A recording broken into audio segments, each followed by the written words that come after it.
All right. Seems like when I use the Stream Deck, it crashes the stream. So we won't use the Stream Deck right now. But it was working a couple hours ago. I have no idea what I did.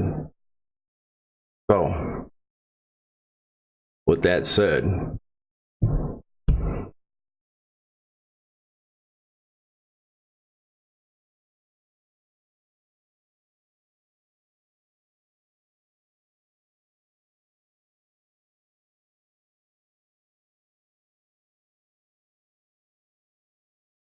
okay, here's the link to the video. And I'm sorry for all the technical difficulties. The way it goes.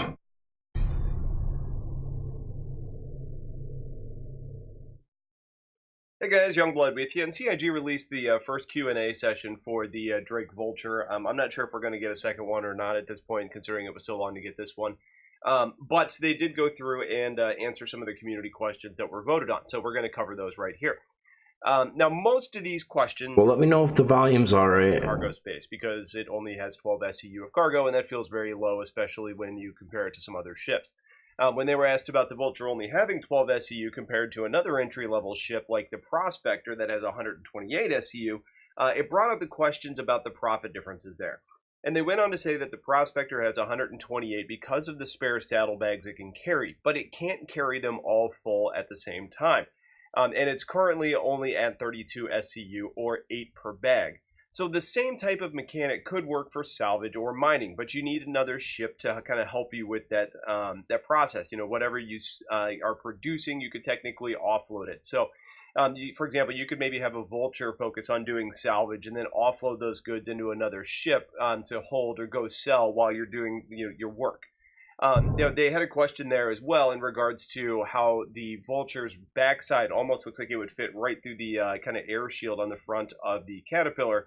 And would you be able to just then offload the materials? And they said, yeah, that should probably work. It wasn't necessarily designed that way, but there shouldn't really be... Can you guys hear everything all right? And I think that type of mechanic is going to apply across a lot of different gameplays, whether it be salvage or mining or, even something like exploration, and you just find goods and you don't want to keep it on your video ship. loud enough. Necessarily have to land your ship, get off, walk off the ship, put it on the other ship. I had to redo all my settings, so I don't know. Then when they were asked about how only 12 SCU of scrap is going to make players money, when today scrap is a super low value item, they said that we need to not base the viability of this ship economically on the current in-game pricing of commodities, because they will be changing and balancing these constantly on a profit per hour basis. At the end of the day, if the Prospector proves to be too good of an earner, or the Vulture is just too low on that scale, they're going to make the adjustments that are necessary. Either way, though, if you're picking the right rock or if it's picking the right salvage, players' skill and decisions are going to have a pretty significant impact in how profitable you're going to be on your journey. Another question about the 12 SCU was just for cargo, if that 12 SCU was just for cargo, and if you had, other space that was dedicated for what you were salvaging. And the answer to that was no. I think that's a half for Cutlass. Total for all of your I think a Cutlass is 36 or 32. Bring along other stuff, because if you do, that's going to end up limiting what you can carry. Well, that's not good, dog barking. Now, you could technically put items anywhere in the ship to increase capacity, like we know is possible. But you're probably going to run into issues with selling the goods if they aren't considered legitimate cargo that are based on your cargo hold, and they could potentially become damaged and maybe even damage your ship. They were also asking why a ship that can carry so little cargo is provided living space instead of more cargo space, when it could have just kind of served more as like a day trip ship as opposed to a long haul, I'm going to be out for a long time. And they said that the living quarters are going to end up playing a significant role in the future, and they basically don't want to limit player options. And I think that's especially important for sorry about the dog. Designed for a solo entry-level player. Sort of transitioning from cargo to salvage gameplay and decision making, they were asked if 12 SCU is capable of holding about 12 medium power plants. Wouldn't the most profitable option then just to go out, find those components, and then salvage doing that type of gameplay? And they reminded everybody that they're going to play with the profitability model to come up with what works best, and that the components are going to be there, and sure, they could technically be valuable, but most of them are going to be fairly worn, and the more they are, the harder they're going to be to sell, as opposed to like scrap and metals, which should be very easy to sell to places like refineries and factories. Speaking of component salvaging, the answer to the question of why use a vulture for salvage if components are the most valuable piece, and that you have to EVA away from the ship anyway to get them, wouldn't a freelancer or a cutlass be a better option? And they stated that those ships could definitely and technically do that type of gameplay, but you can't really maximize your finds by getting the additional scrap as well. So say you roll up on a ship and a cutlass, you could then potentially say, yeah, I'm going to go get these components, but maybe it only takes up 6 SCU. We don't know how frequently you're going to be coming across salvage. Wouldn't it technically be easier to then also get some scrap Why materials is off the of it? video so small? Not to mention that the wrong salvage ships come with place. specialized scanners like the mining ships have for ore. And this is going to really help the player in finding the best items and making the What most the heck money. is going on with my Speaking of stream? EVA, they Oh confirmed my that each God. vulture will be sold with a cutting and welding multi-tool, as well as salvage charges that are basically going to aid you in your efforts when you do EVA to do your work. I'm sure these are going to be items that you could keep in a cutlass if you did want to be able to do this, if you happen across a ship that had something you wanted, but it is something that you're going to get by default if you have a vulture. And we'll go ahead and wrap up with some of the more random questions they answered, starting with if there's any VTOL thrusters on the ship, to which they confirmed there will be 2 in the front, and the rear main thrusters will probably be able to act in this manner as well, but they're going to find a way to make the VTOL functionality easy on the ship. Similar to like overcharging and mining, they said definitely, and that there's going to be skill associated with the mechanic. However, they didn't really give any details on what makes it dangerous or what makes it skill-based, which makes me think that they finished up the gameplay design. And then finally they asked about the Vulture's initial vote, where on components more than scrap, and now it seems to focus more on scrap with components as a bonus. Why change that? And they said it was apparent during the designing of the ship that it was going to limit the player's options in the ship as a whole, and they wanted a more well-rounded entry-level salvage ship to provide to players, which I think is a good decision.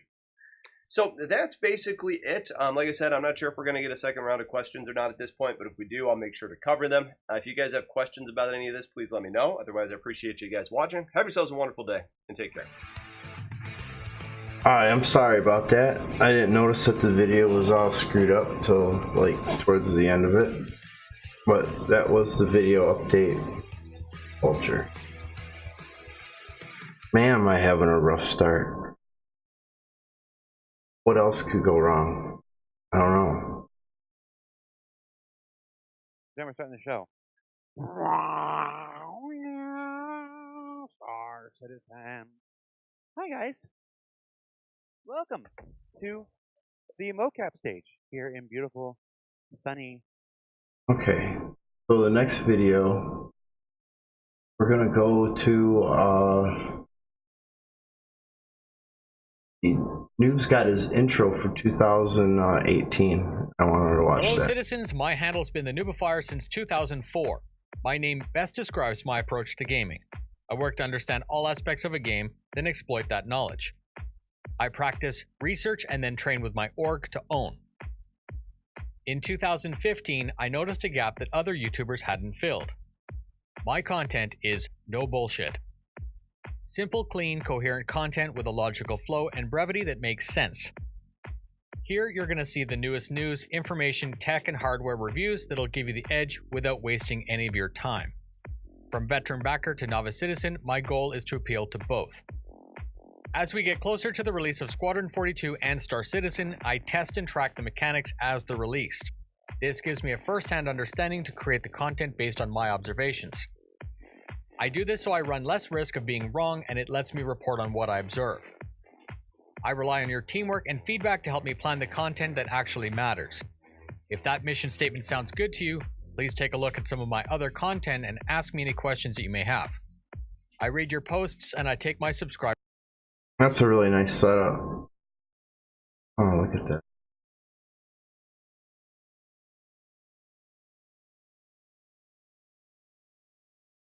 Got a short keyboard. It doesn't have the number button.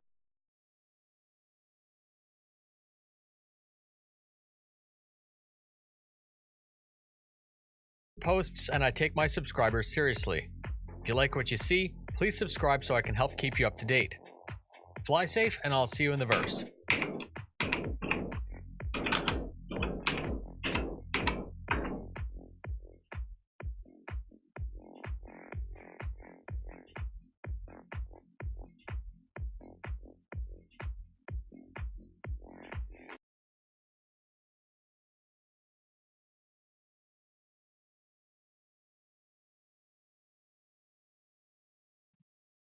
Greetings, citizen of the verse.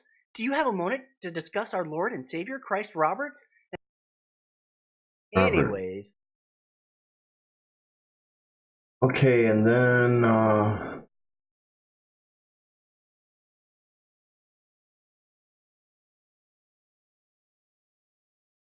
Board Gamers got 3 videos because Oxford didn't do the news yesterday. So we got 3 videos from Board Gamer.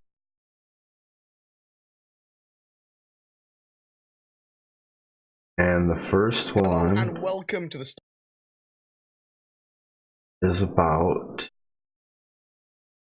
gearing up for 3 Here's the link to Board's video. Make sure you comment on the video so you get into this contest. There's 3 videos, so comment on each one of the videos and you'll get chances to win. That's the way I understand it. Star Citizen monthly report for June, July. I'm going to omit most of the 3.2 work that the studios did, as we literally have it in our hands now. I'll be focusing on what they've been working on for 3.3, Squadron 42 and beyond.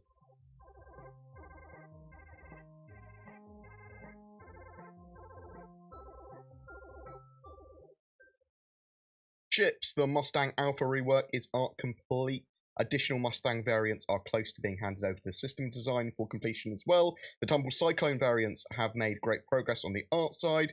They've wrapped up the grey box phase of the Constellation Phoenix. The interior and exterior were fleshed out, and they're now going through an edit to cut back on some of the busier areas of the ship. Next up, the modelling portion in the master bedroom and flight prep art, the interior damage, will all need to be finished so tech art can start their damage process. Once the steps are done, there will be another lighting pass to get the interior dialed in. They are putting the finishing touches to the F8 Lightning. They still need to finalise the LODs and then do some tweaks, but then that ship will be done. Work began on early concept ideas for the Origin 300i rework. The Origin 890 Jump has seen work establishing the final room layout and proportions, and there's been some R&D on the future Banu ships with a focus on the Defender at the moment, because obviously that's going to help define how they all look. The Hammerhead is getting a damage pass for the exterior and a level of detail pass across the interior. Some vehicle features. Manned turrets received various improvements, such as the ability to focus a ship and the removal of the counterbalance speed restriction. Players can now operate remote turrets in vehicles, which was implemented with Item System 2.0 stuff that came with 3.2. Man turrets still need some stabilization work to make them viable, though. They continue development of overpowering and overheating items with a focus on quantum drives, shields, and coolers. They also expanded itemware to account for overheat. NPC, character, and AI stuff, so I've kind of bundled this all into the same category. They Train worked cars on look cool. further defining NPC behaviors like bartenders, bar patrons, security officers, and more. There are a few new mission givers in development that are almost finalized, which we will see in 3.3. There's also been rapid progress on the retargeting of male animations to female skeletons, which brings players closer to being able to choose a female avatar in the persistent universe. There's a lot more work that's gone on to Squadron 42 with its vast cast of characters and aliens. They are creating levels with every character in a lineup so they can see which outfit each one wears in a specific chapter. A lot of development and time's gone into the Vandal armor, spear, knife, and general close combat. Progress was also made on the updated flight suit, and work started on another major character. They've been working on a new Spec Ops AI combat set and prepared it for full implementation. This includes cover, high and low enter and exits, peeks, step-outs, blind fires, reloads, and grenade throws.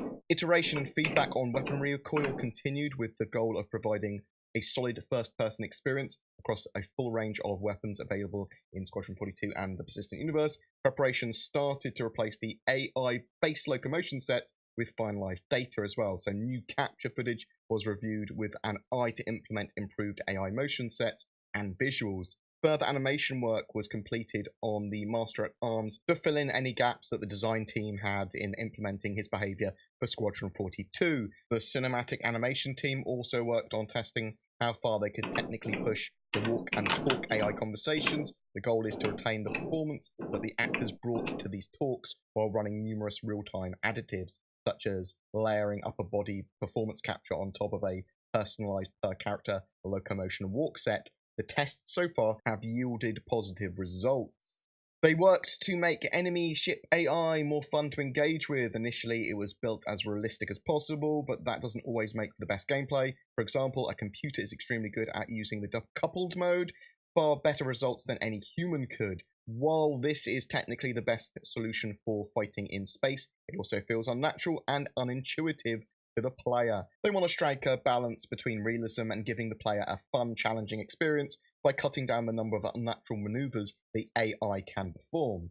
There's been a focus on FPS AI for multiplayer, making sure they are functionally similar to the single-player mode. The push with the Vandal reached its completion with their behaviours being almost locked down. A lot of work went into how the Vandal navigate the environments, attack, defend, and melee, and react to various weapons. They also spent time on civilian and guard behaviours, adding as much life into them as needed. They've been designing modular conversations, which are blocks of randomly changing dialogue that can be controlled by various AI parameters like morale, hunger, Hey, Crazy Canuck. Basically, it's a giant Nice to tree see you. of animation line clusters, and the AI simply navigate through them, producing different outcomes and different wild lines and animations based on where they are, but also giving you a slightly more unique experience. They also improved the way entities can receive ranged events. A ranged event is started when an entity is in proximity of another event. They've developed various efficient ways for NPCs to get assignments and to work out what their AI should be doing at any given time. Ship behaviors have received significant improvements for the future 3.3 alpha release.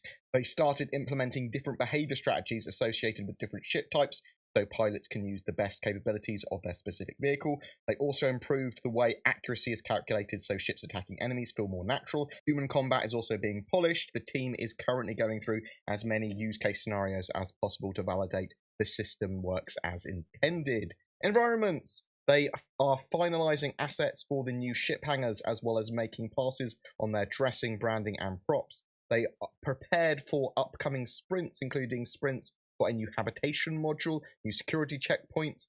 Elsewhere, the teams are investigating and beginning to whitebox ideas for new small points of interest to populate Hurston beyond Lorville. They continued their push on Lorville Section 19, L19, bringing more and more areas to a final state. With L19 coming alive, they're kicking off production on the surrounding areas, including the procedural tiles that represent the wider city. Regarding organic environments, the team wrapped up the first pass on the Hurston biomes and moved on to defining Hurston's 4 moons. Each moon has its own look and feel and reflects some of the elements found on Hurston itself. These new moons are an example of the Planet Tech system's flexibility, being able to reuse, remix, and create new locations using all elements built to date. This saves a lot of time, and the process is getting faster as the tools and assets mature.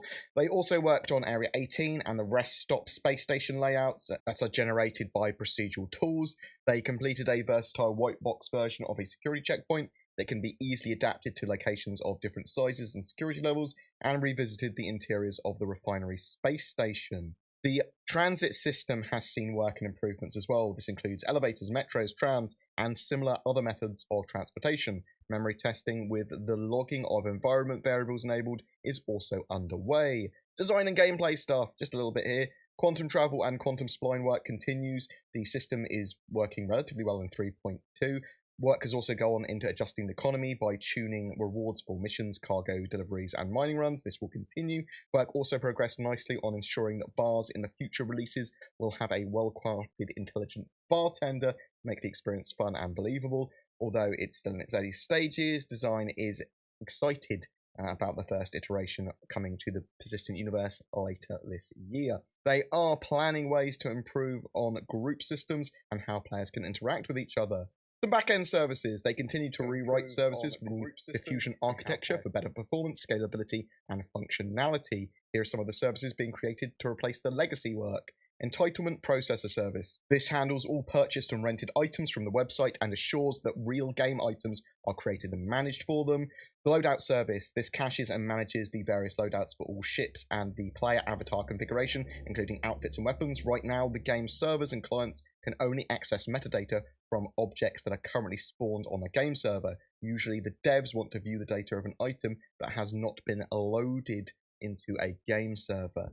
Variable service. This solves the loadout problem above by decoupling the metadata from the items and providing a runtime cache and API, allowing game servers and other diffusion services access regardless of the state of the item. Wallet service. This deals with changes in currency and manages the current balance in game. An API is set up to allow for other services to query or modify the player's balance. Graphics. So they fixed a lot of bugs with SLI and Crossfire, flickering shadows, as well as improving the player experience, adding... That's not true. LSI is still broken, and I can prove it.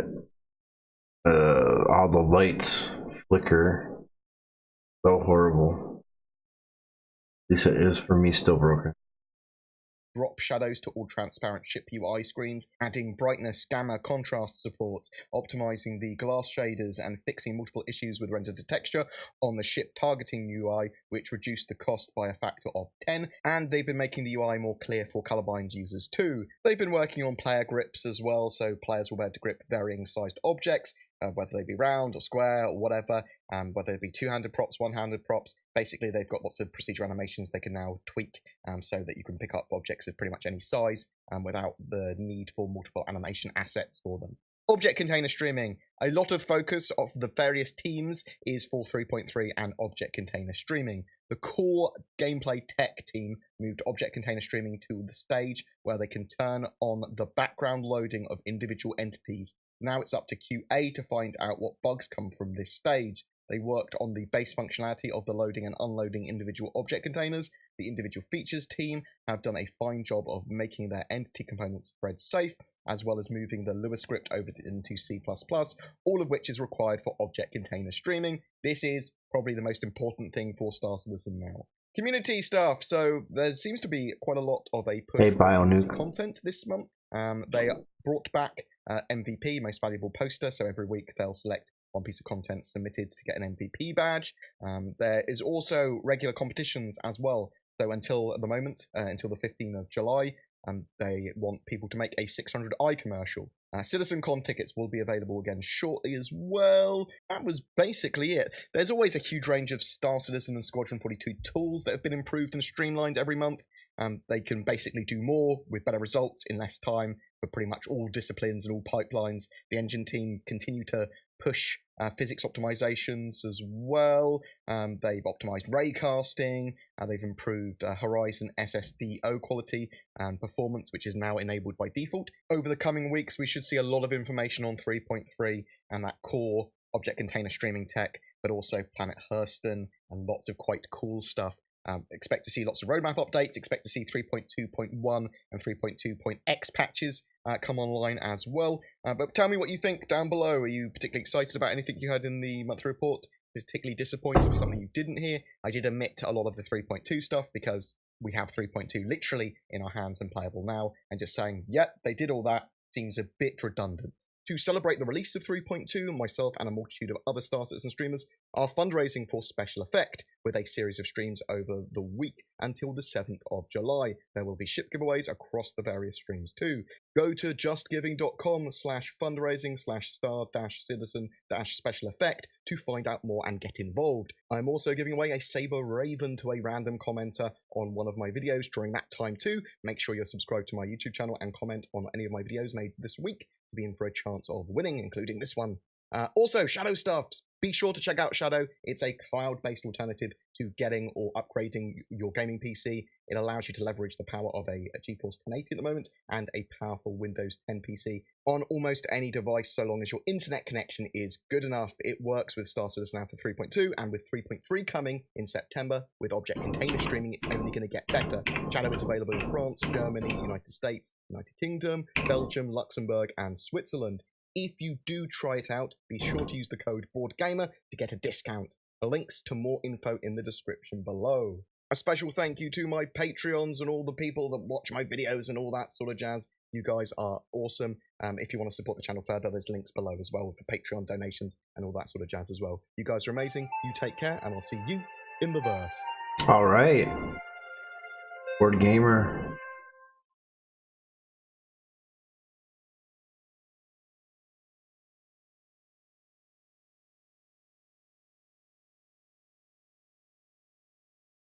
All right. So He's got probably playing him in the wrong order.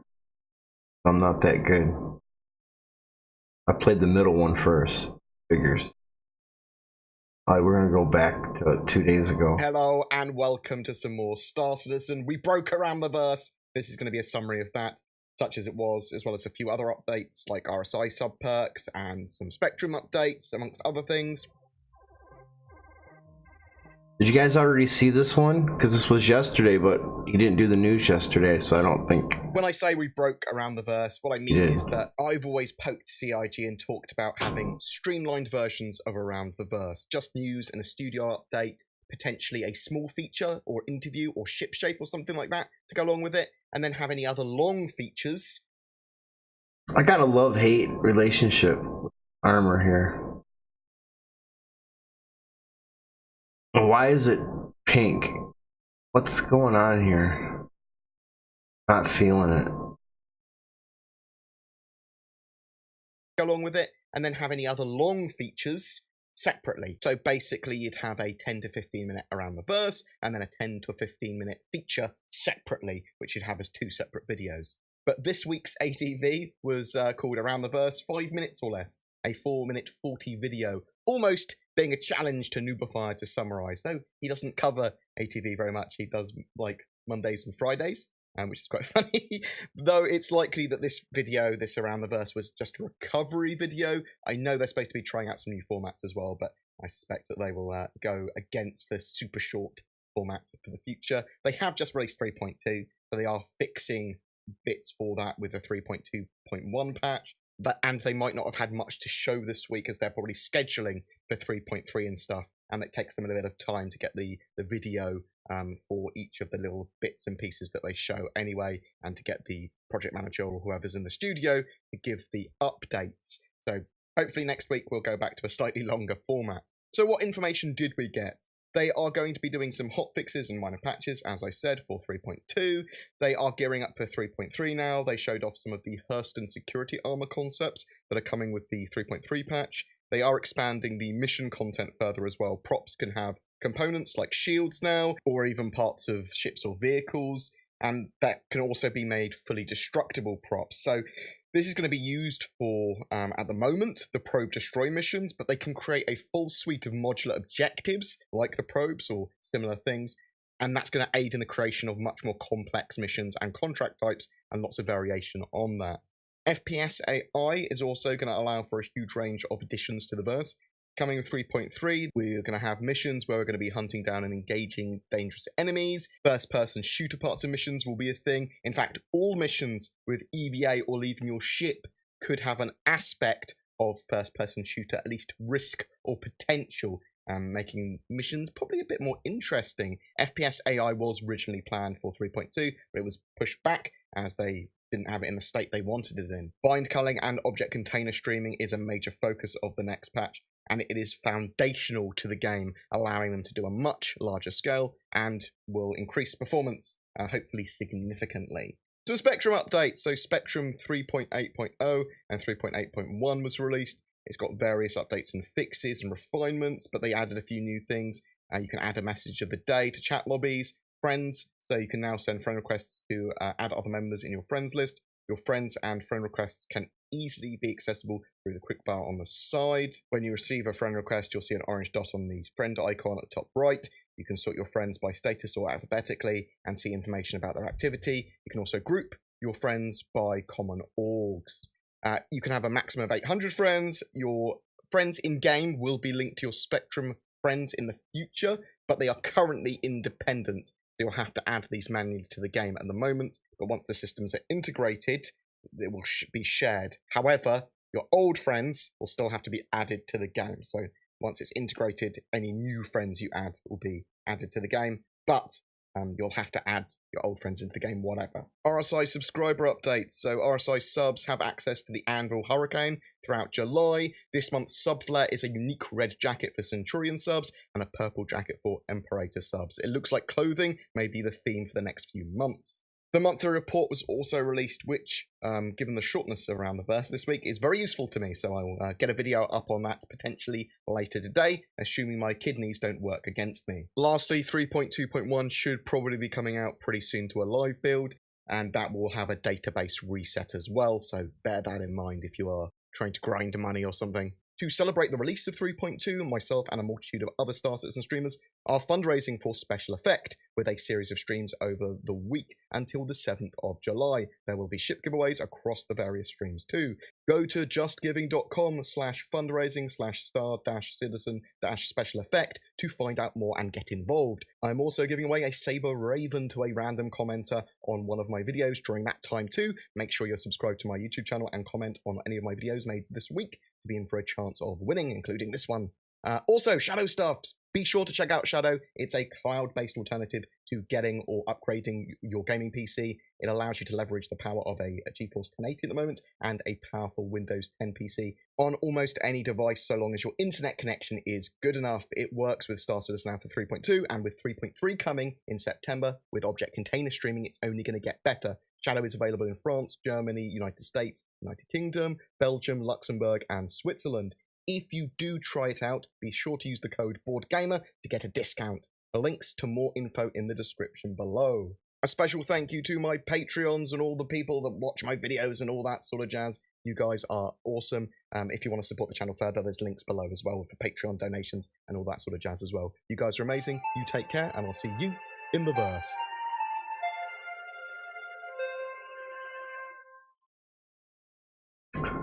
A lot of stress on the compartment streaming.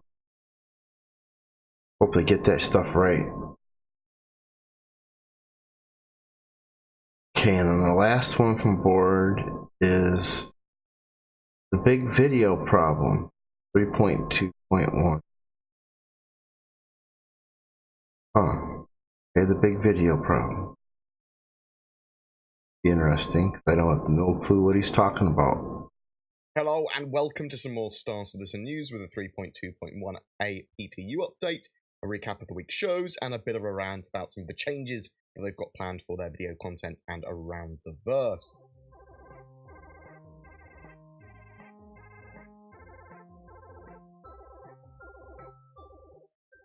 There are no roadmap updates on the week straight after a quarterly release, and as 3.2's been released, there's no real roadmap update, but there's been a couple of patches on the PTU, the latest one being 3.2.1a. I'll go through the patch notes quickly. They reduced the mission spawn timers to increase the frequency and availability of missions, tweaked stamina consumption and regeneration, disabled the radar in Star Marine until signature and occlusion issues can be addressed, adjusted heat values on the Blades weapons, so the size 3 plasma cannon overheats slower, and the size 2 is capable of overheating, enabled UI prompts when an item is underpowered, and removed MFD power throttle smoothing. They updated a new algorithm for ESP, and they are focusing on dialing ESP in currently. They reduced light levels on the bridge of the 600i, increased the mineable threshold to prevent rocks from being highlighted as fracturable when they are extractable. Explosive ammunition, the Delta rockets and the Combine cannons should now do damage again. Misk and Drake ships should no longer trigger quantum fuel low audio when thrusters are overheating. The Avengers pilot seat should now properly highlight when selected interaction mode. Calibration progress audio should no longer persist for the slave ship after the master ship finishes calibrating. Overclocking components should now properly have overheat effects. Grenades should no longer travel toward map origin when thrown. Wearing specific kinds of helmets should no longer cause distant objects to appear blurry. The Nox should no longer have opaque glass. The player should no longer pass out too quickly from spamming crouch. The mining arm on the Prospector should retract when attempting to quantum travel. Turning on scanning UIs while attempting to calibrate should no longer result in the nav points getting stuck on screen and the UIs stacking. The Mobi-Glass UI should no longer be offset when entering the pilot seat with a primary weapon drawn. Shield MFDs should now show the correct values for face redistribution. They fixed placeholder text on the Condemnation Distortion Scatter Gun. There's a fix for sprinting interrupt of reload. They fixed a server crash and 2 client crashes. 3.2.1 should be coming to the live servers pretty soon, probably when they've dialed in the ESP a little bit more. because it does need some work. Calling all devs, so let's go over a quick recap of what they said in Calling All Devs. Life support will generate oxygen that will deplete based on the size of the room and the amount of people consuming it. Key bindings, they will try and add as many bindable keys as possible for the game so you can customize your debt and all the different buttons your ships do as much as possible. Avoiding PvP, you won't be able to entirely avoid other players, but you will be able to minimize risk by staying in safer systems. If you want to entirely avoid PvP, it's the closest that you'll get to that. Multi-tool and other gadgets, so the multi-tool can repair, salvage, cut, tractor beam, push and pull. There will be a variety of other gadgets for both combat and utility as well. Around the verse, this was super short this week and part of my rant. They showed off Hurston concepts for Security Force armor for 3.3. They showed the probe props, which we have in 3.2, but these probes are important for the game because they are made out of vehicle items like shields and stuff, so they can have props with items, weapons and that sort of stuff, which allow for a interesting range for missions and objectives and items they can build in-game, like satellites and stuff. And they talked about FPS AI that's coming in 3.3. This is going to allow combat with NPCs on the ground, in stations and in derelicts, and again for a much more diverse range of missions. RTV, so Reverse the Verse, gave us some interesting infos. They don't plan on having any form of auction house, but player-to-player trading will be a thing. Orbiting moons and planets are planned to be a thing. They are working on it. It presents a lot of technical challenges. Obviously, they do have actual day-night cycles, but they're not revolving around the sun at the moment. Once the Stanton system is fully built, they will build jump points and then other systems as well. There will be penalties for not taking off in time on a landing zone. They're going to be implementing docking fees based on the popularity of an area. They do foresee issues where somewhere is going to be super popular, so they're thinking of ways to either allow lots of people to dock in areas or to reduce the amount of people wanting to dock in those areas. They are potentially looking at an entry-level science ship other than the Sen. However, they don't necessarily need a small, medium, large, and late game ship for every role. They want to get scanning modes more fleshed out with short range and mid-range scanning, and then they're going to start to look at long-range scanning and exploration. This shouldn't actually be too far in the future. The Hull C is still on hold at the moment. They're working on cargo and the compression mechanism before it can continue, and they need to develop the cargo system a bit more.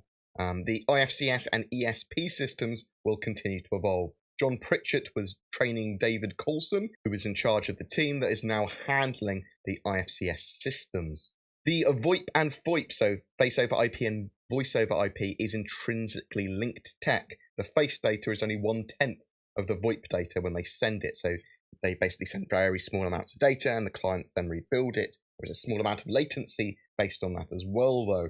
VoIP needs to work with the expanding group system. VoIP now has an auto-calibrate feature which solves a lot of the quality of life problems that they were having previously with it. They are able to detect where you're looking with VoIP, so they could potentially have NPCs react to that in the future.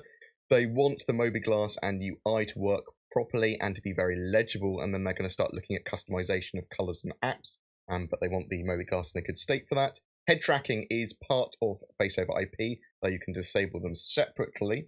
Track IR will still be better for combat and aiming, as head tracking has a bit of latency on it.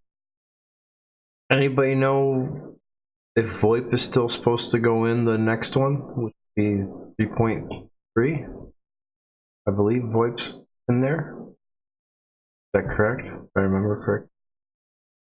On it when it's being done by a webcam, so Track IR is still going to be supported by Star Citizen. 3.2.1 is going to be trying to implement rendered texture for shopping kiosks, so we can have previews of items on the shopping kiosks, as well as stabilization and improvements for turrets. So, onto my rant. They are putting Bug Smashers on hiatus for a while. Disco Lando confirmed that they are trying to make compelling video content for the community, but they don't want to have that ever negatively impact the game's development. CitizenCon and 3.3 are huge for them over the next 3 months, and because of that, we were going to see changes to video content.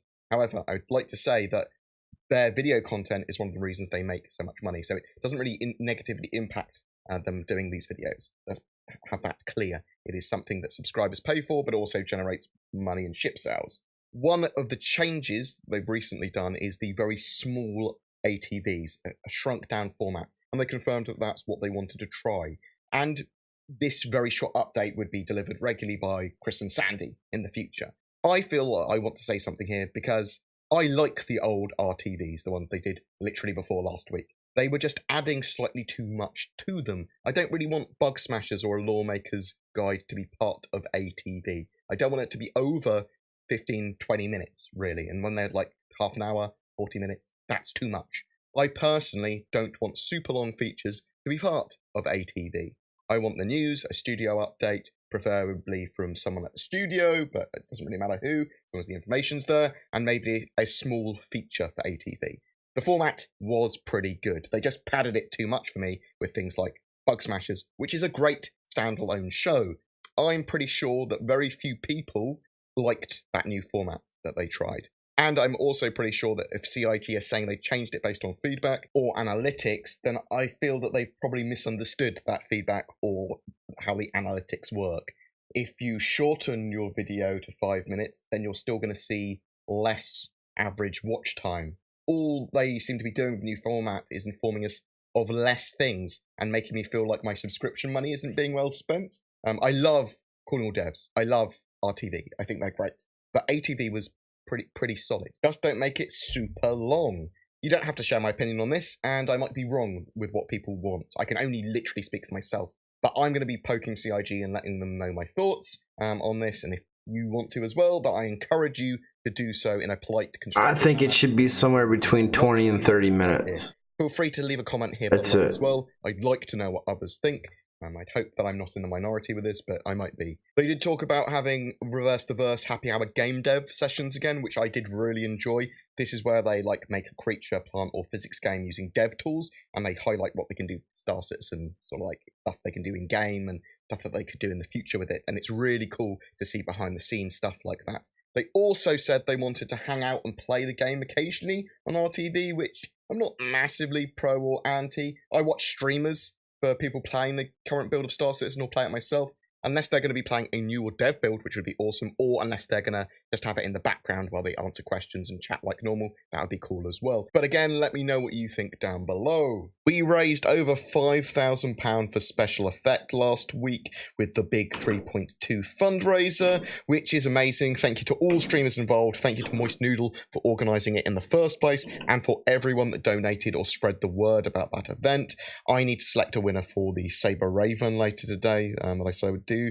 That's just reminded me. For the rest of July, we have a Vulture to give away. Forgotten Heralds have some cool little videos coming out soon that I'll be premiering on some of my other videos in the next few days. Forgotten Heralds are a very active, friendly org that run operations in game regularly and will be a good fit for a lot of new and veteran players alike to play the game now. Links below. Make sure you are a subscriber and leave a comment to be in for a chance of winning that Vulture down below. Also, Shadow Stuffs. Be sure to check out Shadow. It's a cloud-based alternative to getting or upgrading your gaming PC. It allows you to leverage the power of a GeForce 1080 at the moment and a powerful Windows 10 PC on almost any device, so long as your internet connection is good enough. It works with Star Citizen Alpha 3.2 and with 3.3 coming in September with object container streaming. It's Don't forget to leave a comment on the Shadow's link available in France, Germany, United States, for this video. Kingdom, Belgium, Luxembourg, and Switzerland. If you do try it out, be sure to use the code BOARDGAMER to get a discount. Links to more info in the description below. A special thank you to my Patreons and all the people that watch my videos and all that sort of jazz. You guys are awesome. If you want to support the channel further, there's links below as well for Patreon donations and all that sort of jazz as well. You guys are amazing. You take care, and I'll see you in the verse. Alright, that was Board Gamer.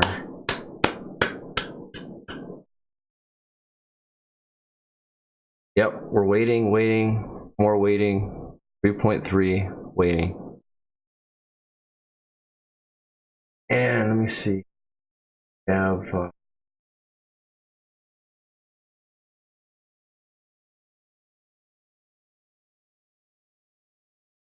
a lot of people. One from Montoya, something about Star Citizen drama. Fake glass door review again. I don't even know what that really means, but we're gonna watch it. A lot of people are surprised when I tell them there's an individual or a small group of individuals who work together to really try and make sure that Star Citizen fails as a project. Now, I don't know if this is something unique to Star Citizen or if it's happened anywhere else, but it's the first time I've experienced such a thing, and it's crazy when you think about it. But I want to show you the latest example of this insanity. Ladies and gentlemen, welcome back. Happy 4th of July. Hope you're enjoying the barbecue. Stay safe, patriots. Don't drink and drive. I will be in downtown Raleigh for the fireworks. You will see me wearing my hat. Come say hello if you are there. So what is this going on with Star Citizen? We are hit with yet another fake review on the site Glassdoor. Right over here. I was contacted yesterday by Pete from the corporation. He goes, Montoya, have you seen this? And I said, no, I have not. What is it? And he gave me the link, and the second I saw Glassdoor, I was like, here we go, yet again. Now, I haven't been keeping count. Is this maybe the third or fourth time with a fake review? All right, Lurch, I don't know what's going on. Some guy left the project. What guy left the project? I was away cleaning my room and cleaning my PCs and reconstructing my streaming setup. But I didn't get Panda News, so I don't know about a guy that left the project. Who left? Not Brian Chambers, is it? I hope not. Tell me who left. Tell me. Review. Now, I don't want to pass off every single review I come along as fake. This one read pretty damn good to whoever wrote this, and a lot of people suspecting it's a special somebody. I don't know if it's that person we're thinking of. It sounds like him. There's a run on sentences, and some of the phrases are spot on. But there were a couple of sloppy parts. But let's hit the good parts first and get the sloppy parts a bit later. Here we go. First of all, it says former employee, senior physics programmer in LA. Senior physics programmer is, of course, referring to none other than John Pritchett, who made the Intelligent Flight Control Systems, IFCS. The IFCS is what makes everything work in Star Citizen, the physics of it, basically. He is a physicist, and he's put his skill set towards making this thruster make this ship go that direction. It's his math that makes it all work. I could go on about IFCS for quite a time. You know, I'm not the biggest fan of full-on Newtonian physics in a game like Star Citizen. That's another topic. We'll get to that. It's his math that makes the game, well, the flight model of the game broken. And he must have wanted a lot of money to fix it. His mistakes, I assume. Some other time. Back to this topic, which is the review. So when I was sent this, I looked at it and I go, well, I don't know. Is it real? It starts off pretty good. And by the time I got to the last paragraph, I was like, no, fake. And let me tell you how I got there, because you'll see it too. First of all, it starts off with the pros. I really enjoyed my initial time working at CIG. I had a lot of freedom and essentially unlimited scope to make the best product I could. Yes, sounds wonderful so far, right? Here we go. I really got to use all my varied and fairly niche skills ranging from C++ to 3D math and advanced physics, which is extremely rare in my industry. Yes, that is extremely rare if you are a PhD physicist to get to actually put down your skills and coding into making the physics engine in the game. It is a rare opportunity. So far, yes, this sounds exactly like what John Pritchett would say. It starts falling apart, obviously, when you get to the cons. Now, I'm going to leave this up. I'm going to give you the link, and I don't know if Glassdoor is going to leave this up or not.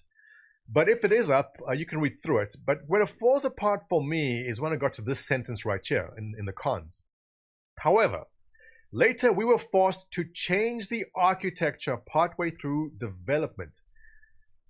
That line comes directly from he who we shall not name. Actually, let's make up a name. Humphrey Dinkelbert. For henceforth, Voldemort. Failed game developer Humphrey Dinkelbert is the person who says this a lot.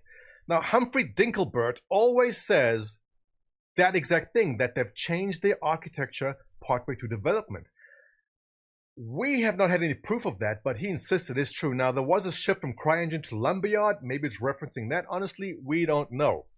So That was the first red flag which I spotted in this, which made me think, all right, maybe this isn't really John Pritchard writing this. It goes on to say how the team is all very sad because all the hard work they put in is worthless now, on and on. Now here is where the big red flag showed up, and whoever wrote this is where you kind of messed up. Good work. This is good. It was really, really good. But you messed up on this, so next time you put a fake review, just tune this part up a bit. The scope of the project needs to be massively reined in. Word for word, exactly what Humphrey Dinkelbert has been saying all along. So when I read that sentence, like, fake review. But you know what? I want to be safe. I want to talk to Noobifier. Now, Noobifier, I know, has been in contact with John many times, and I contacted Noobifier and I said, Noobifier, give me your 10-second, no BS. Did John Pritchard write this? And he looked at it. He goes, oh, I don't know. Let me check out. So he and Board Gamer actually reached out on Facebook to John. Surprise, surprise. John Pritchard responds on Facebook. It recently came to my attention that someone impersonating me has posted a fake review on Glassdoor. Thank you, thank you, thank you. So all of, I guess, 12 hours from the time it was posted, the time was proven to be fake. It was a good read. I was kind of 50-50 until I got the last paragraph. So overall, good work to whoever wrote it. We look forward to the next fake review coming up. Ladies and gentlemen, if you enjoy these kind of videos, thumbs up, subscribe below, and your comments, and I will see you in the next one. Happy. So did he not leave at all? Was he still with us, or did he leave?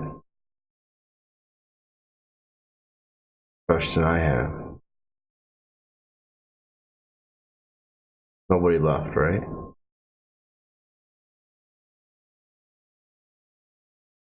Oh, he did leave. Hello and welcome to some more. Alright, next video is Big Video Problem. Another title. No, not that one. Where I had. Oh, how to find it. By that Will guy, the Daylight Gamer or Daylight Gamer, yeah, Daylight Gamer. Name's Will. This Miles Eckhart 3.2. So you guys know he swears. I thought he was getting better, but wasn't getting better.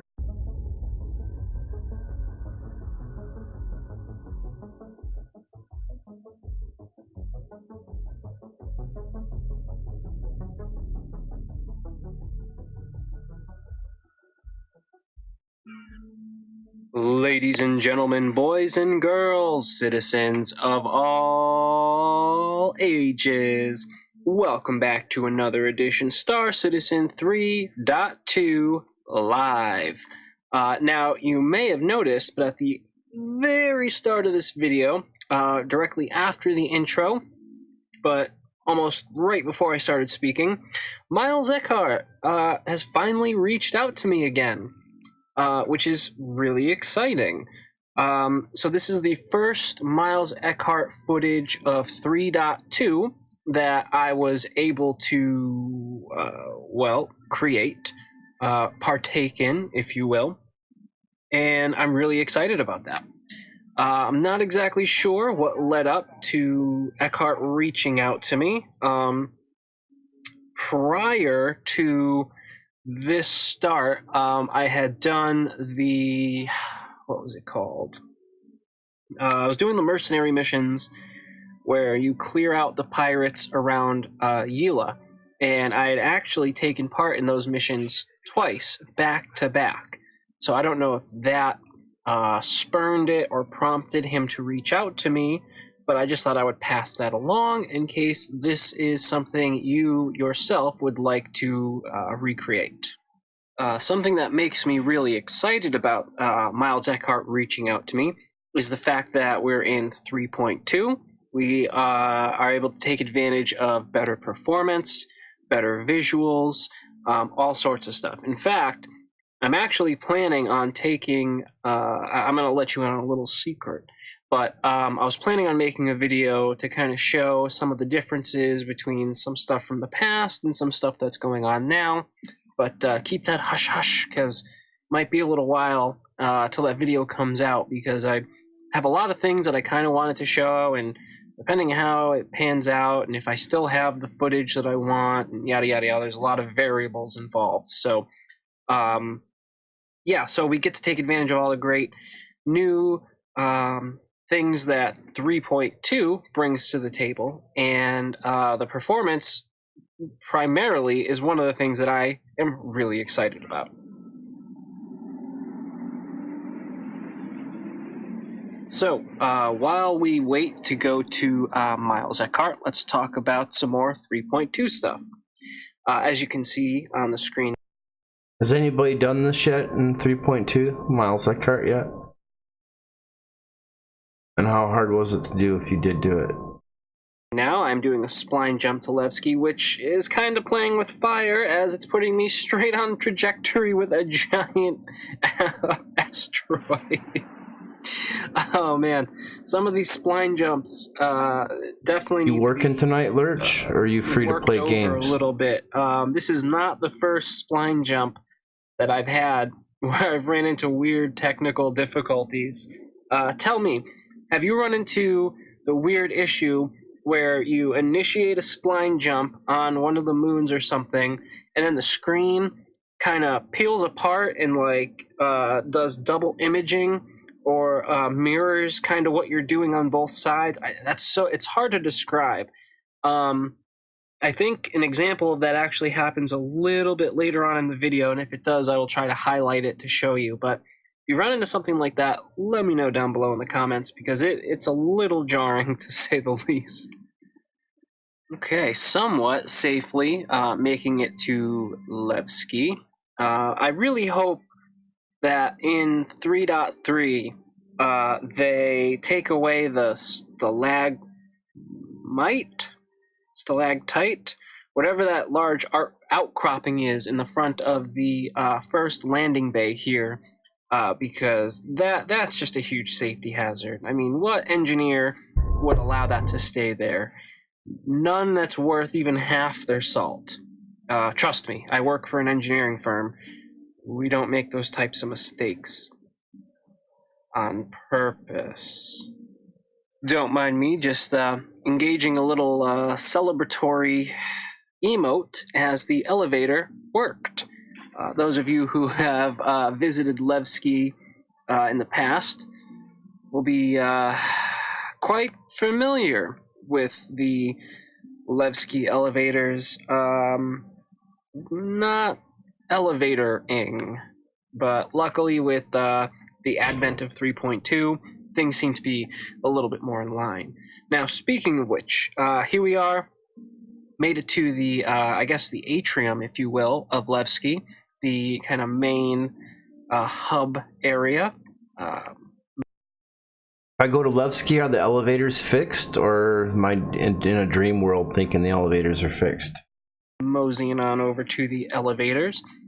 And speaking of elevators, I do have to say I really like the fact that when you are in the elevators for Levski on this area, the nice little view you get, and just how well modeled everything is. I mean, it really speaks to the level of fidelity, TM, that they are aiming for.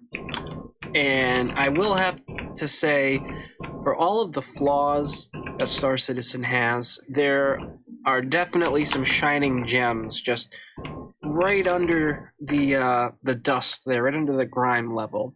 I mean, some of the things that this game is aiming to do are truly groundbreaking. And I, for one, am just really excited to finally get my hands on that product. Squadron 42 cannot come fast enough. I will admit, though, I'm a little bit worried because it seems like a lot of the core tech that they need is still over the horizon. You know, like the FPS AI, object container streaming, just to name a few things. I know that there's more. like that, the facial rig stuff for the aliens, things like that. And of course, some of the animations of the NPCs, just standing on furniture. Oh, jeez. It's almost a lovable quirk at this point. But definitely some things that still need work, but it could definitely be a lot worse. So here we are, we're coming up on miles, a little bit of jitter, a little bit of jank here and there, and people standing on the bar. Must be happy hour. So I'm going to shut up now while Miles does his little spiel. Glad you could make it. Grab a seat.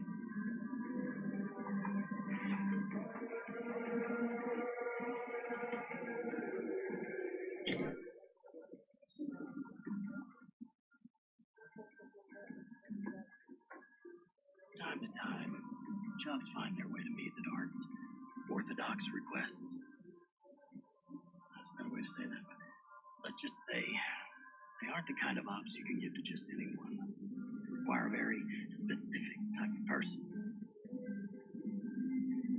Mutual friends have told me that you might be one of those precious few who are capable of completing a contract without question. If I'm wrong, we can leave it at that. Enjoy a drink, my spectacular company for a few minutes, and we'll part ways with the understanding that this meeting never happened. If I'm right, I might just have a gig that I could use you for.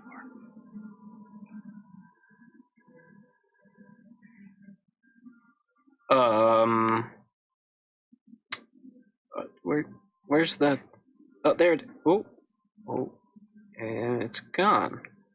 Okay, maybe... No.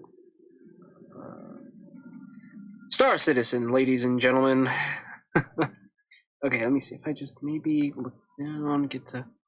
Maybe if I just start clicking, maybe if I can get it to, like, up near the top.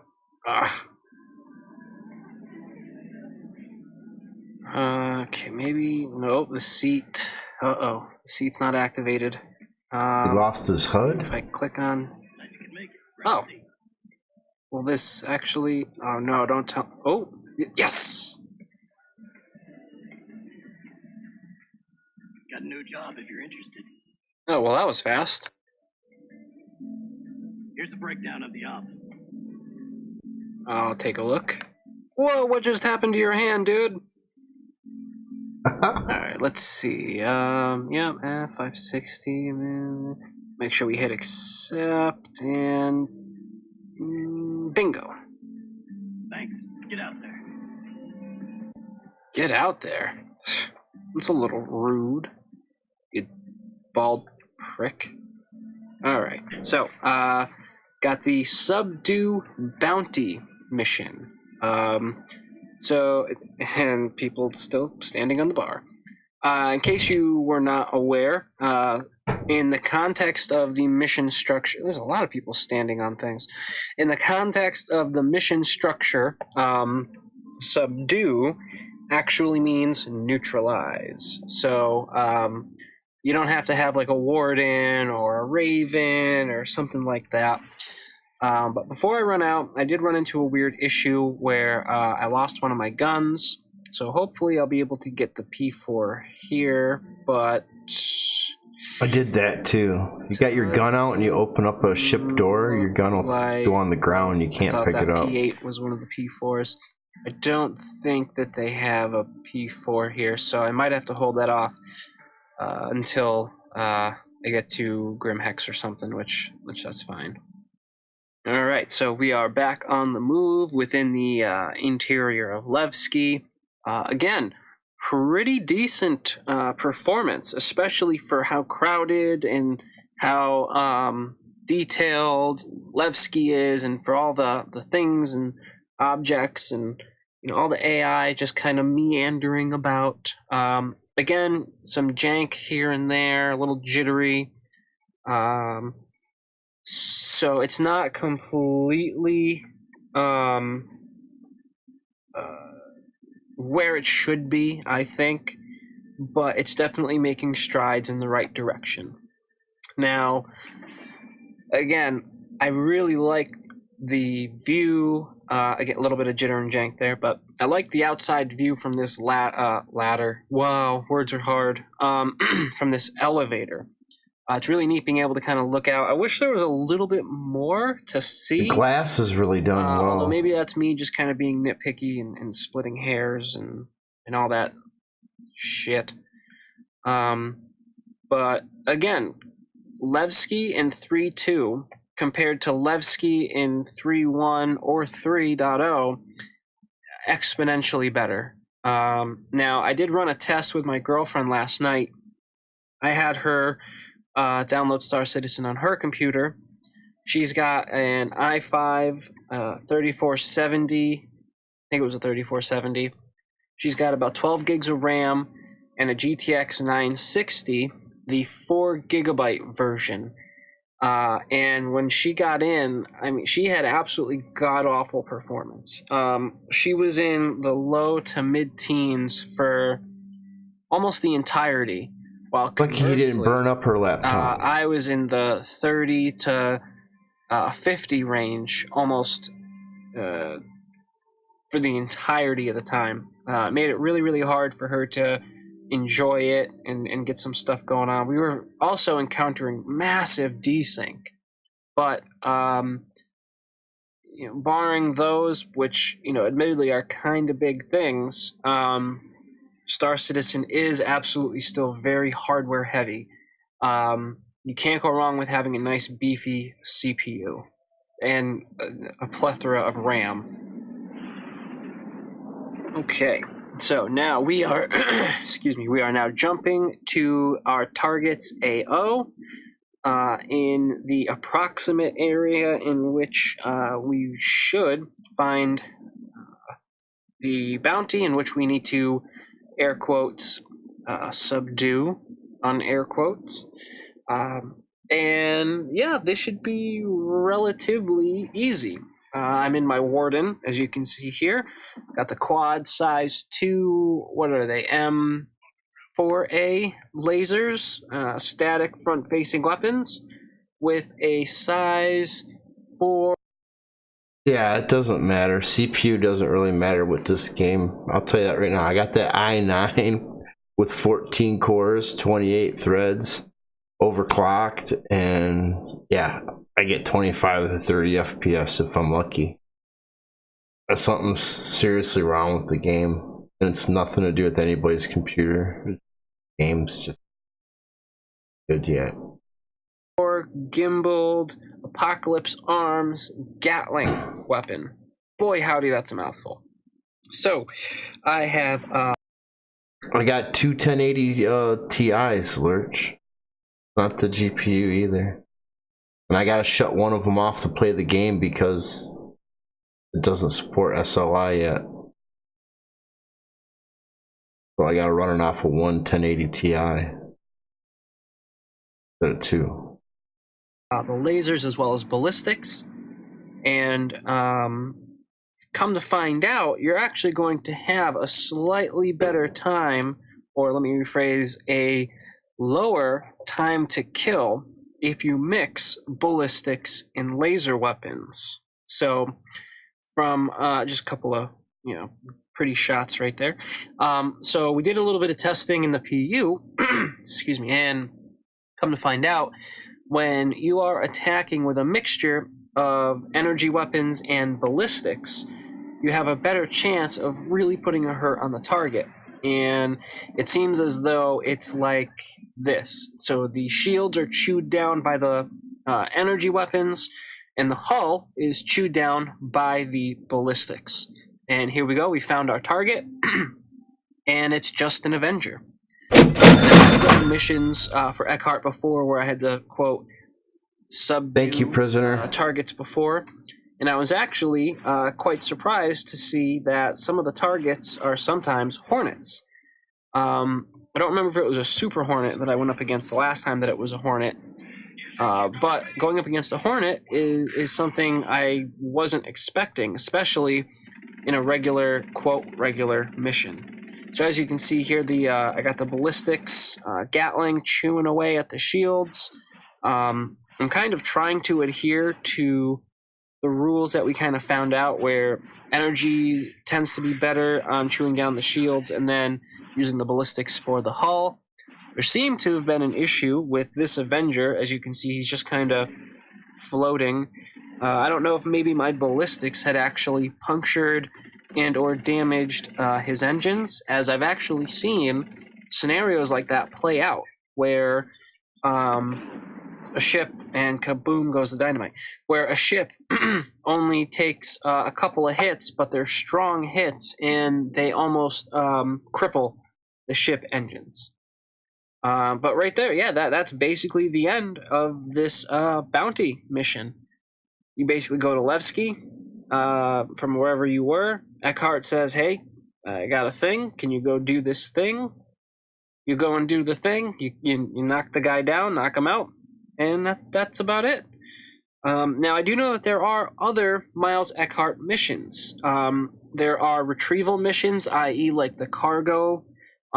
There's the bounty hunter missions like we just saw here. And I believe there's a third, if not more. I feel like there was another, I'm just not able to find it. Luckily, this guy was over here by Kovalex. Not the Mustang, but the target that I had to subdue. If you've not seen or been to Kovalex and done the PI mission, I might have a video for you coming soon. And this person here has a Mustang Omega, one of the more rare ships, which I also have, which it can be quite fast. Hopefully the Mustang rework will do it justice. So, other than that, I think I'm going to leave the video here. If you liked the video, please leave a like down below, as it lets me know that you enjoy this type of content and you want to see more of it. Oh, I feel dirty saying that word content, my god. But, other than that, I'm gonna leave it here. Let me know what you think down below in the comments section. I'm always reading your guys' comments, I love that shit. So, thank you very much for watching. All you beautiful bastards out there, you have yourselves a wonderful day, morning, evening, whenever, wherever you just so happen to be. This has been Will, Daylate Gamer, Love, Peace, Chicken Grease. Oh, wait. No, look, see, it's doing the thing. This is the thing I was talking about. Did you see that? Did you see that? Here, let me show you again. So right here, you see how it's kind of mirroring the planet, the moon, whatever the hell it is behind there? That's what I was talking about earlier. Yeah. Hey, crew. I've actually had this happen a couple times where it was much more intense. But I just wanted to show you this so that way you knew what I was talking about. So thank you very much for watching. All you beautiful bastards out there, have yourselves a wonderful day, morning, evening, so on, so forth. Bada bing, bada boom, yip yip yahoo, yippee ki yay, motherfucker. Thank you very much for watching. Peace. So much swearing for no reason.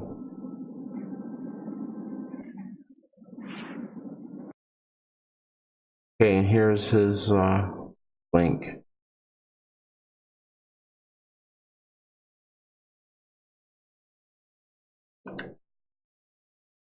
I'm gonna play the last video for the news, and then we'll go into some kind of gameplay, but I'm not sure of what we're gonna do yet. I'm gonna see who wants to do what. And while the video's playing, I'm gonna go fill up my coffee, let the dog out, and do a few things. But I'll be back before the video's finished and find the video. And it's a contest, and it's going to be over, it's not a contest, it's a giveaway, and it's going to be over July 15th. So it's your last 4 days to sign up. You guys are gonna flip out when you see what I got for you today. Cue that epic goddamn space music right now. There you go. Now swivel that camera around, goddammit. Swivel it around slow. It's a little too fast. Alright, zoom it out. Let them feast their eyes upon that silver metallic worker bee down there that's gonna make them tons and tons of credits here in the verse. Only on the games, baby. Only on the games. The internet's #1 gaming community. She's quite the beauty, isn't she, fans? Just click that link below. You get yourself in the giveaway. It's gonna be a good time. Everybody's gonna want this for the new patch coming out. Let me tell you, look at this. Who's it brought to you by? Well, it's brought to you by the games, but this is sponsored through Jags Corp. If it wasn't for Jags Corp, these goddamn sweet industrial babies, I love them. They're all cute. You can squeeze them into their cheeks. They got dirt all over their faces. It's ridiculous. Go join them. I remember back in the day when the first time I flew one of these things, it was an older version, but damn did I mind. And I mined and I loved it. I made so much money back in the day with a mining ship. It was a great way to start in the verse. You just get in the ship and you suck like crazy. Well, I mean, you know what I'm trying to say. That sounds a little wrong of me. Maybe can we redo that one? No? Okay. All right. Well, let's get inside her. Okay. There's too much sexual innuendo in this commercial already. I'm kind of screwing it up, but God, that was beautiful like that. All right. Let's see what's going on up in here. And oh shit. No. Oh God, Jags. It's not my fault, man. I swear. I didn't touch anything. I didn't do it, man. What? I hope you get another one for the giveaway, I swear. God damn it. I swear, Jags, I didn't touch it. I didn't break this thing. Winner announced July 15th. Good luck, citizens. This giveaway brought to you by the amazing Jags Corp. Consider joining them today. Hardcore industrialists that don't fuck around. Jags Corp. Serious cash.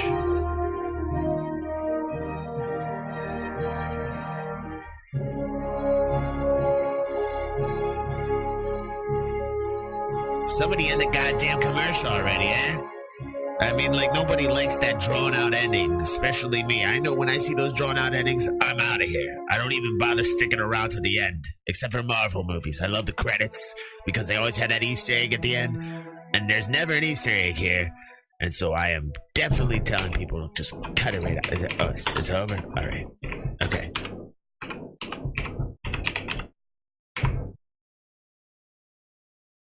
All right, so we got to enter the giveaway.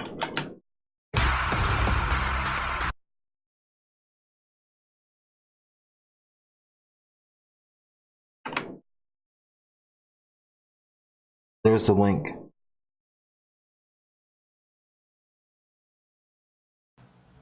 Welcome to the Boneyard.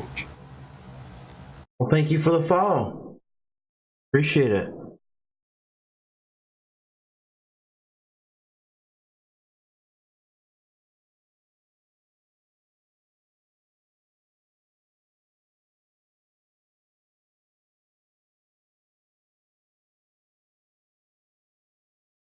I'm gonna open up my Steam.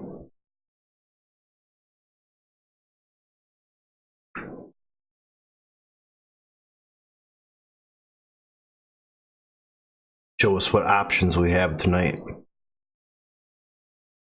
I can play Star Citizen, but we're gonna have to give me like 30 minutes to like set my controls and hook up my joysticks and stuff, because I haven't done that yet since I reset my computer.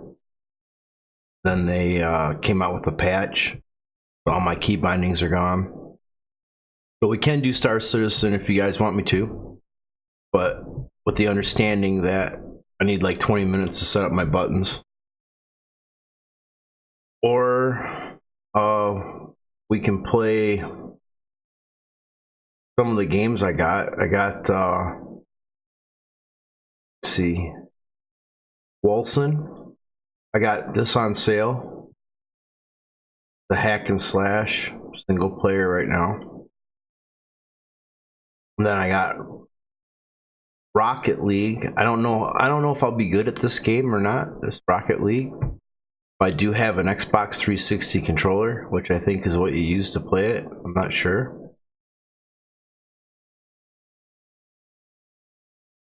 Yeah, I got Paladins, but I never really played it yet.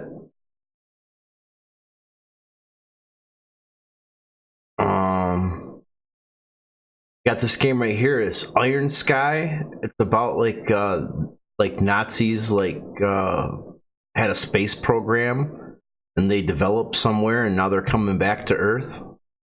All the space Nazis.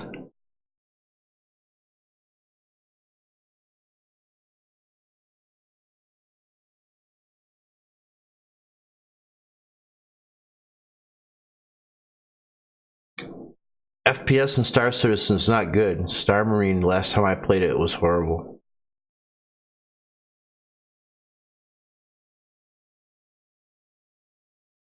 You see, I got this one too. Kind of really been wanting to play this one, the Incredible Adventure of Van Helsing. It's like, I guess it's like Diablo, kind of like.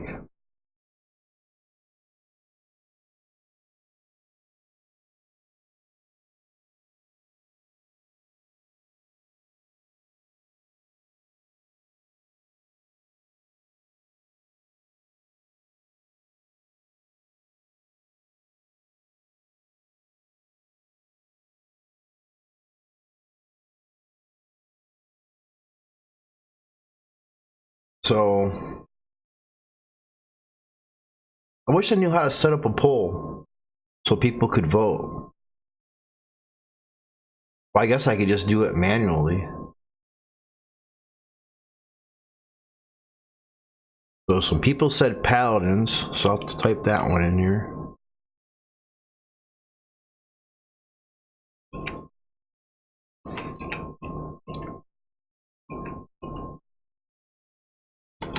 Paladins will be number 1. And then Lurch wanted to play Rocket League, so I'll put that in here. People want to play Rocket League.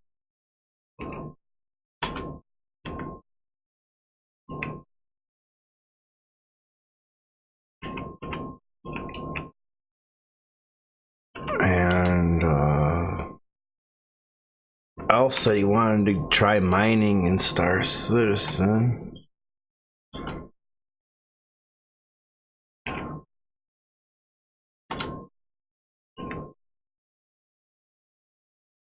And then there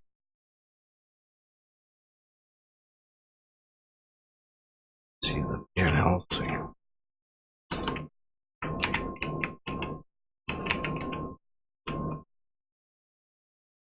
Okay, so it looks like we got 4 choices. I put them in chat there. Paladin will be number 1, Rocket League number 2, Star Citizen number 3, with the understanding that I gotta set up my controls. But I'm sure you guys will enjoy watching me set up my controls because it's kind of funny watching me get frustrated. And then we got Van Helsing 4. So we got 1, 2, 3, and 4. You guys can put a number in chat for me, and I'll give you guys a minute to do that while I sip on my coffee. And I'll put some music on. Then I'll count the numbers. And we'll have to have somebody show me how to do a poll with the DeepBot thing. So I can be a real professional streamer instead of some amateur that's got to type stuff out in chat.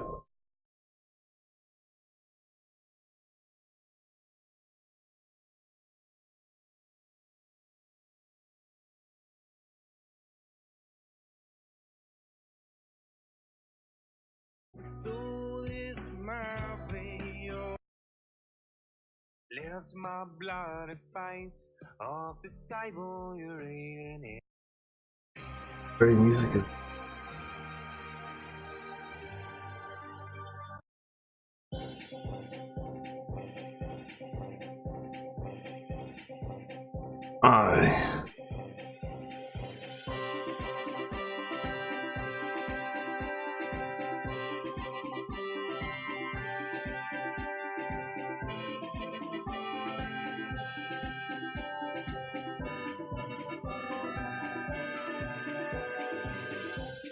Let me see.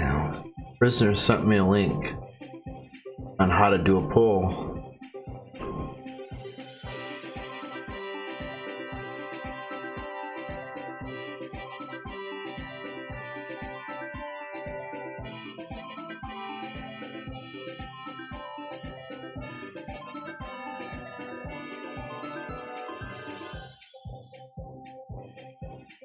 That's a lot of work, man. I think this is something that a streamer just tells his mods that he wants, and the moderators make it happen. I'll have to look at this tomorrow. I'll save the link. Definitely something I'm not doing right now. But thank you, prisoner. So how are the volume levels today? I'm just curious if all the volume levels and everything are good. I had to redo everything. I'm gonna count the numbers now. So we got 2. We got 3 people for number 4. Wow. Like Van Helsing's gonna win.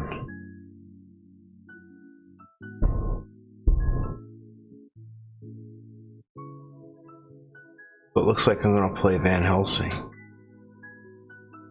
I need to okay.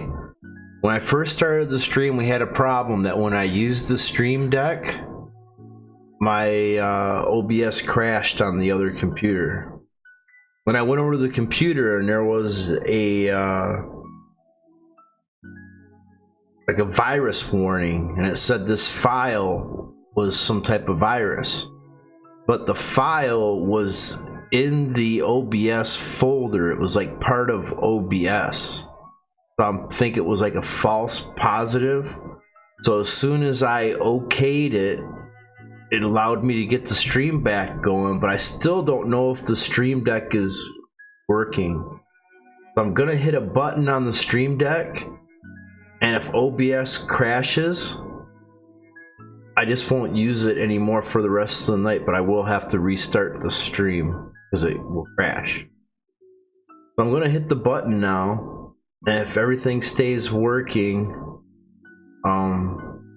it'll be a good thing, and if not, then I'll restart the stream and I just won't touch the Stream Deck for the rest of the night until I test it out tomorrow. So I'm gonna hit a button on the Stream Deck now. It's just work.